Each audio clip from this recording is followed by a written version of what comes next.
Hi and welcome to a Global Storm Outlook number 4. It's the 11th of November and there is a lot going on in the world of storms, so let's just get right on down to it. By the last update on the 4th of November, Typhoon Damrey had made landfall as a Category 2 typhoon in Vietnam, and we now know that this was actually quite a destructive landfall. Typhoon Damrey was in the process of intensifying as it approached Vietnam and made landfall as a Category 2 typhoon, and as you watch the storm go over the land, you'll see the cloud tops warming as the colors go from yellow to red, then to green and blue. In the process, it was weakening over land, but also dumping an absolute ton of rain over the Vietnam mountains, which caused a significant amount of problems. According to The Guardian, the severe flooding from Typhoon Damrey have led to 400,000 people to be in need of humanitarian assistance. In addition, at least 100 people have been killed as a result of this storm, and there are more people still missing. It has been described as the strongest storm to make landfall in the province area of Vietnam in 20 years. Another area we were looking at in the previous outlook was northern India, where there was severe buildup of dust and other pollution and also smoke pollution from regional fire burning in this area. This problem has persisted throughout the period and remains a serious problem over northern India and into Delhi, where there are people reporting a lot of health problems and visibility problems.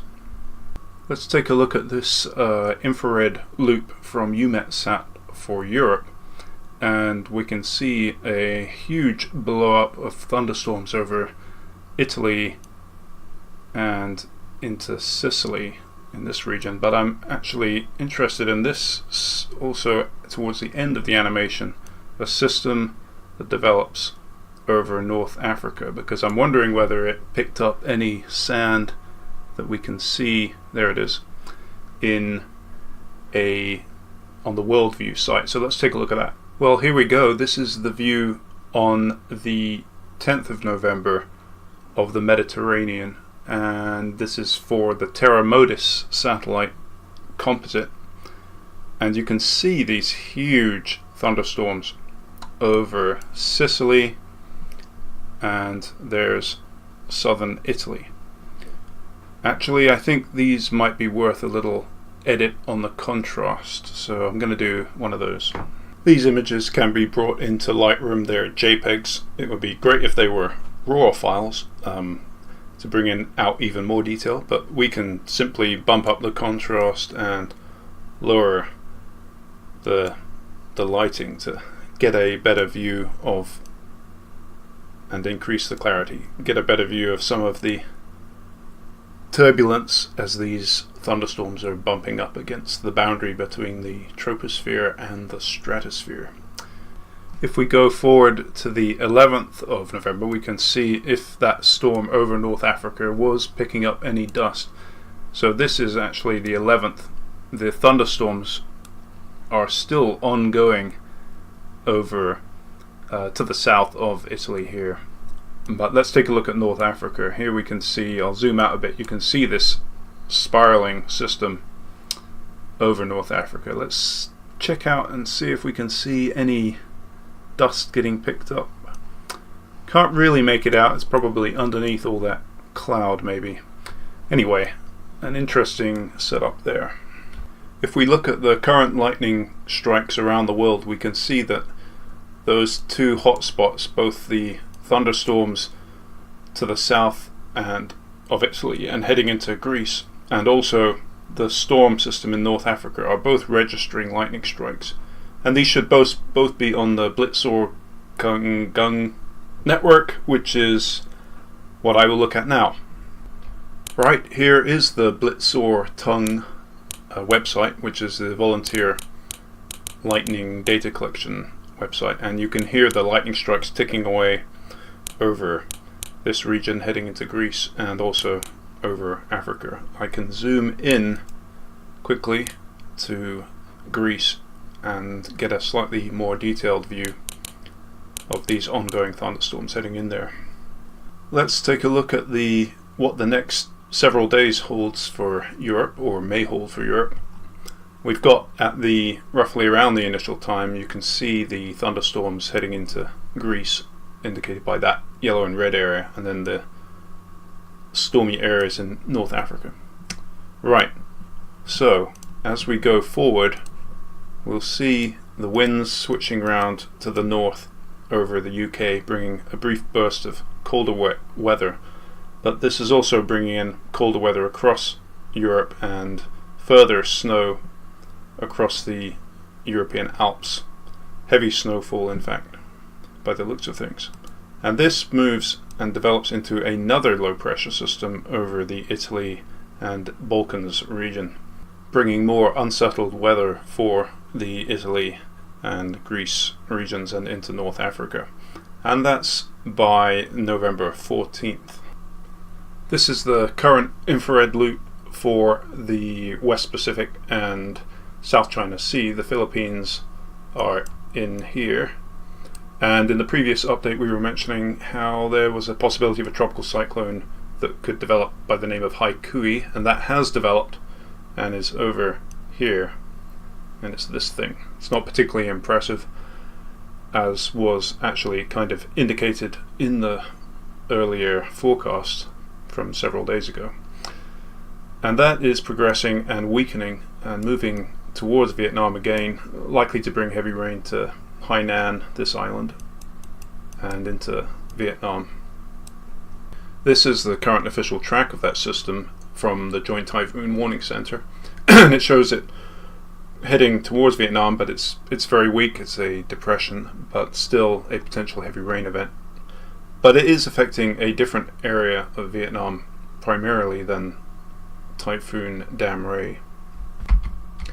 Let's take a look now at the Bay of Bengal, because we've been watching this for the last couple of updates at least for the possibility of some kind of system developing that could cause problems in the region. The global forecasting system model shown here has finally backed off on its suggestion of a significant tropical cyclone developing, and now has a broad low pressure system, much more like what was suggested by the European Centre model in the previous update. However, while this isn't developing into a significant tropical cyclone by the looks of things, it's still likely to bring quite a bit of rain into eastern India. So let's take a look at what the GFS has for the rain totals.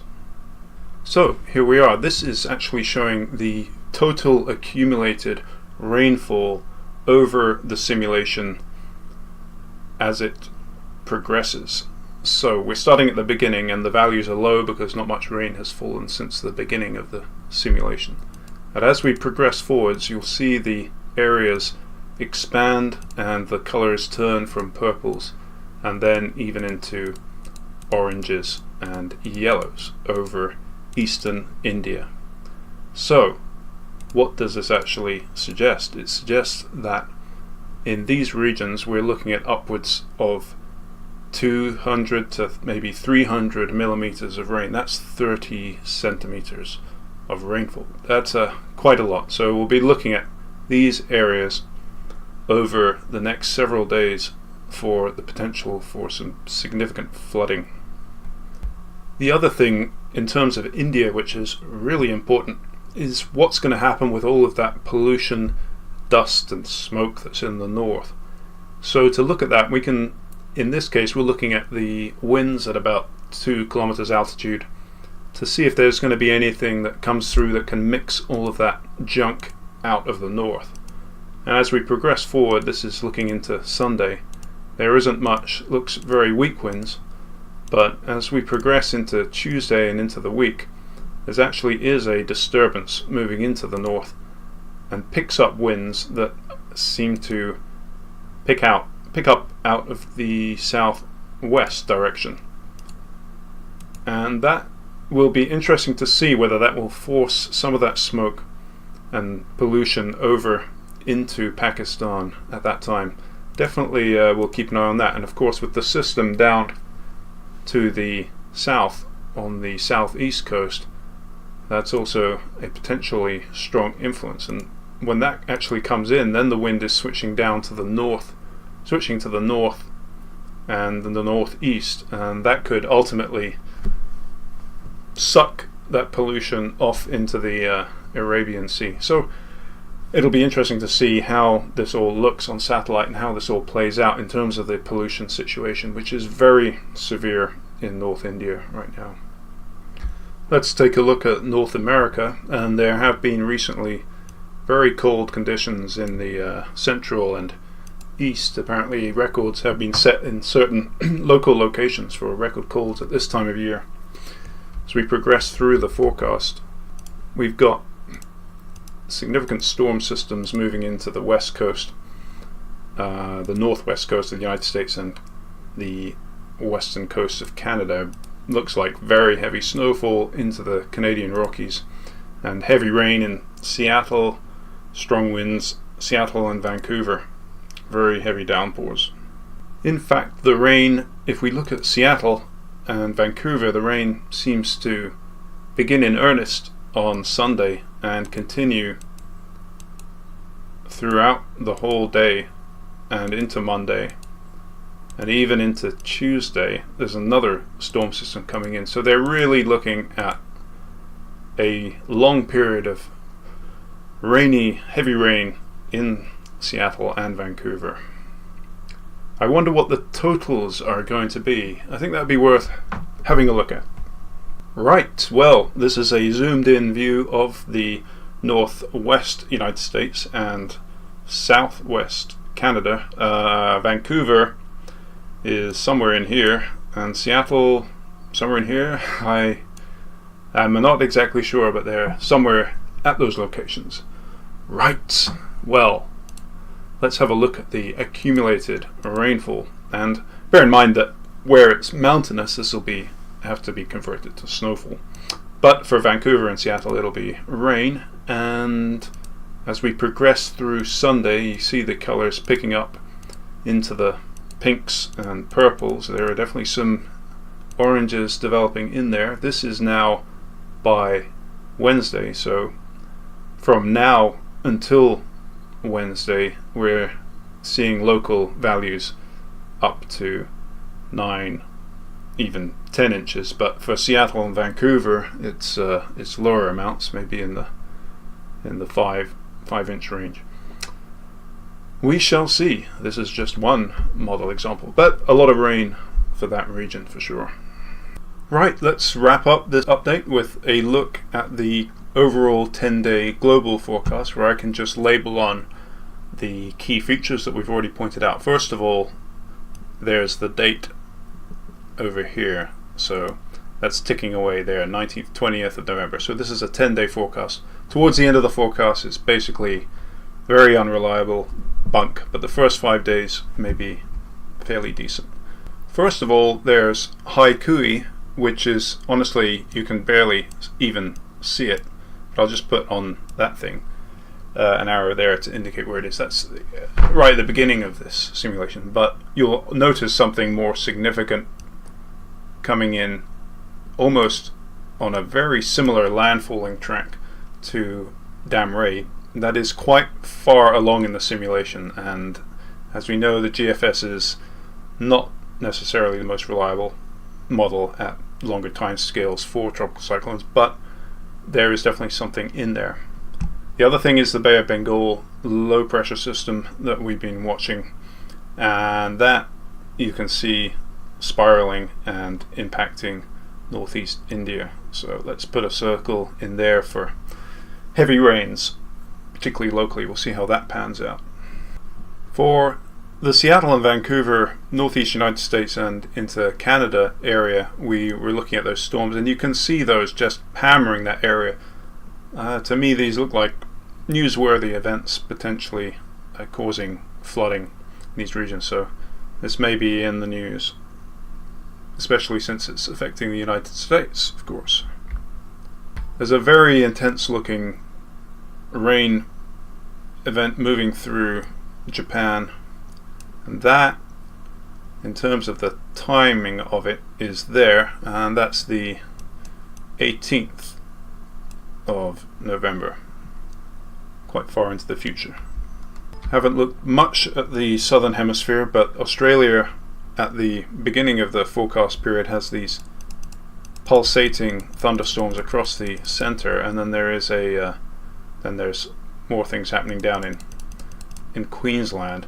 It seems to me that there has been quite a lot of thunderstorm activity over the last few forecasts over Central Australia. In South America, it does seem like things have cleared up a bit over Argentina, although there is that band of thunderstorms that comes through in the later part of the forecast. That's after 18th of November. Over on the western coast of Colombia, there is quite a lot of rainfall, persistent rainfall into South America in that little area. And of course in Europe we've got the another low pressure system developing in the Mediterranean. That's after we get this blast coming down from the north, so snow on the Alps and more thunderstorms for Italy and into Greece by the looks of things. In terms of the timing, it's around there, that's around the 14th or 15th, 16th of November. Right, that's about all I've got for the moment. Please let me know if you see some other interesting things going on or notice stuff that I've got wrong, quite possibly. And see you in the next one. Bye!